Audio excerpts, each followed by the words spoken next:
Hello everybody, welcome back to my channel spoken English by Vardhini. మళ్ళీ అలా జరగకుండా చూసుకో. నీ దగ్గర ఉన్న దాంతో సంతృప్తి చెందు. నేను ఇది కొంచెం కూడా ఊహించలేదు అంటే అస్సలు ఊహించలేదు అంటాం కదా, అప్పుడు చెప్పే సందర్భంలో వాళ్ళు ఎప్పుడూ ఈ స్థలాన్ని సందర్శించలేదు. ఇలా రెగ్యులర్గా వాడవచ్చు చూద్దామా. మరి వీడియో మొత్తం చూసి నచ్చితే కనుక యూస్ఫుల్ కనిపిస్తే please do subscribe my channel. వీడియోకి వెళ్ళిపోతే ఫస్ట్ వన్ వచ్చేసి, గత వారం మేము నంజాల్లో ఉన్నాము అంటే పాస్ట్లో గతంలో ఒక పలానా చోట ఉన్నాము అని చెప్పే సందర్భంలో మనము ప్లూరల్కి అయితే వర్ వాడతాము, సింగులర్కి అయితే వాస్ వాడతాము. వర్ ఇన్ నంజాల్ లాస్ట్ వీక్ అంటాం. వర్ ఇన్ నంజాల్ లాస్ట్ వీక్. ఇక్కడ వాస్ అండ్ వర్ అనే రెండు పదాలు వస్తాయి. డిపెండ్స్ అపాన్ సబ్జెక్ట్ ప్రొనౌన్స్ అనమాట.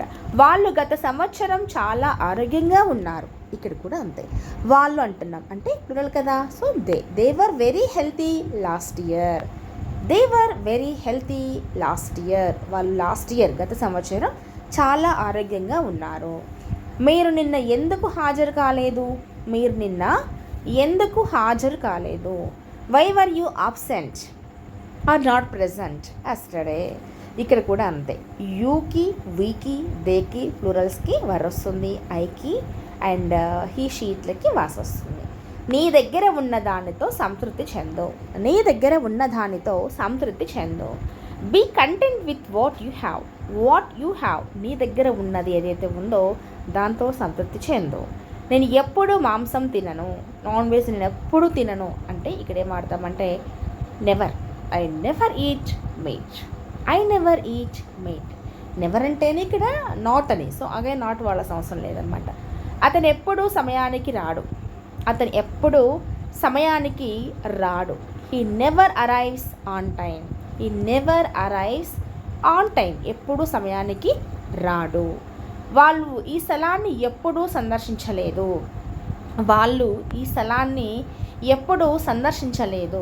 They have never visited this place. వాళ్ళు ఈ స్థలాన్ని ఎప్పుడూ సందర్శించలేదు అనేసి అనమాట. అండ్ నెక్స్ట్, ఆమె ఎప్పుడూ జిమ్కి వెళ్ళలేదు. She never goes to the gym అంటాం. హీ షీట్ వచ్చింది కాబట్టి గోస్ రావాలి అంటే వర్బ్కి ఎస్ యాడ్ చేస్తాం అనమాట. She never goes to the gym. నీకు ఎవరైనా తోబుట్టువులు ఉన్నారా? తోబుట్టువులు అంటే సిబ్లింగ్స్ అంటాం కదా. నీకు ఎవరైనా తోబుట్టువులు ఉన్నారా? Do you have any siblings? ఎవరైనా ఉన్నారా నీకు తోబుట్టువులు అని మీనింగ్ అనమాట ఇక్కడ. నేను చెన్నై నుంచి వస్తున్నాను. I am coming from Chennai. Next sentence వచ్చేసేసి, నేను ఈరోజు సెలవులో ఉన్నాను.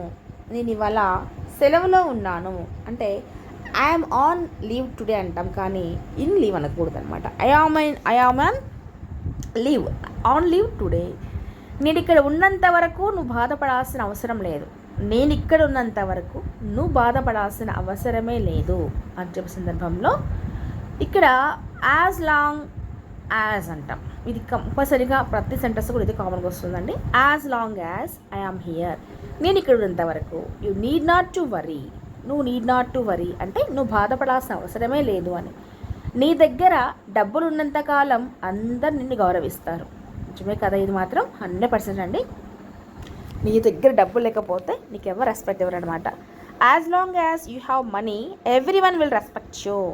As long as you have money, నీ దగ్గర డబ్బులు ఉన్నంత వరకు అనేసి ఇక్కడ మన స్పెసిఫిక్గా టైం మెన్షన్ చేయాల్సిన అవసరం లేదు, కామన్గా చెప్పేసేస్తాను దీన్ని. Every one will respect you. నేను జీవించి ఉన్నంతకాలం నేను నిన్ను మర్చిపోను. అంటే నేను బ్రతికున్నంతకాలం నేను నిన్ను మర్చిపోను. As long as I live I will not forget you. ఆమె ఎంత అందంగా ఉన్నా సరే నేను ఆమెని పెళ్లి చేసుకోను. ఆమె ఎంత అందంగా ఉన్నా కానీ నేను మాత్రం ఆమెని పెళ్లి చేసుకోను. అంటే no matter how beautiful she is I will not marry her. No matter అది అంటే ఇక్కడ కామన్గా వాడతాం. ఉన్నా సరే అయినా సరే అని చెప్పే సందర్భంలో no matter how beautiful she is I will not marry her. ఆమె ఎంత అందంగా ఉన్నా సరే అని. భోజనం ఎంత బాగున్నా కానీ నేను తినను. భోజనం ఎంత బాగున్నా కానీ నేనైతే తినను.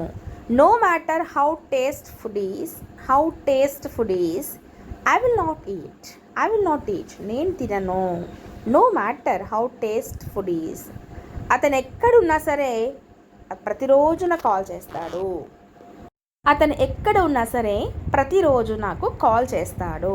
ఎక్కడున్నా సరే ప్రతిరోజు నాకు కాల్ చేస్తాడు అంటే no matter where he is he calls me every day. No matter where he is he calls me every day. అతను ఎక్కడున్నా సరే రోజు కాల్ చేస్తాడు అని.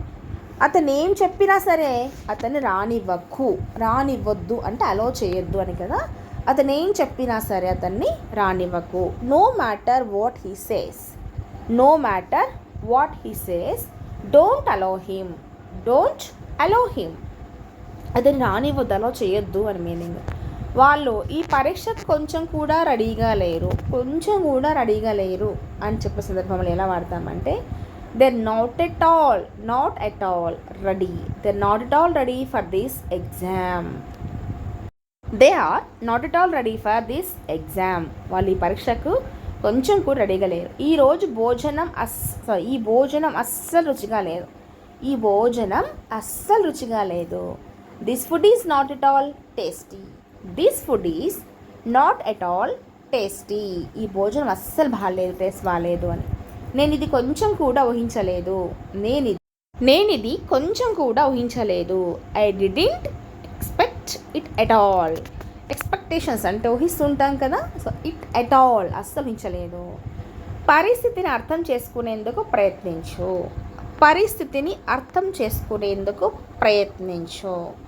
Try to understand the situation. పరిస్థితిని అర్థం చేసుకునేందుకు ప్రయత్నించు. Try to understand. మళ్ళీ అలా జరగకుండా ఉండేలాగా చూసుకో. Make sure it doesn't happen again. మళ్ళీ ఇలా జరగకూడదు చూసుకో. అతను ప్రతి విషయాన్ని డబ్బుతోనే ఆలోచిస్తాడు. He thinks everything. ప్రతిదీ ఆలోచిస్తాడు. ఎలా? ఇన్ టర్మ్స్ ఆఫ్ మనీ అంటే డబ్బుతో చూస్తాడు, ప్రతి విషయాన్ని ఆలోచిస్తాడు అని చెప్తున్నారు. ఇలా వాడతామన్నమాట. అండ్ నెక్స్ట్ సెంటెన్స్ వచ్చేసేసి ఇది నీ శక్తికి మించినది. ఇట్స్ బియాండ్ యువర్ కెపాసిటీ అంటాం. ఇది నీ శక్తికి మించినది. Beyond your capacity. విషయాన్ని సాగదీయకు. Don't elongate the matter. Don't elongate the matter. విషయాన్ని సాగదీయకు అని. ఇది తప్ప నాకు వేరే దారి లేదు. I have no other choice than this. ఇది తప్ప నాకు వేరే ఆప్షన్ లేదు అని మీనింగ్. ఇతరులను తప్పు పట్టడం చాలా తేలిక. It's very easy it's easy to find fault with others. ఇతరులను తప్పు పట్టడం చాలా తేలిక అనేసి. టుడే క్లాస్ అంటే నెక్స్ట్ క్లాస్లో మరి వెళ్తే వీడియో చేస్తామని నచ్చుతాయి. మీకు వీడియో ఇష్టం అనిపిస్తే please like, share, subscribe my channel. Thank you for watching.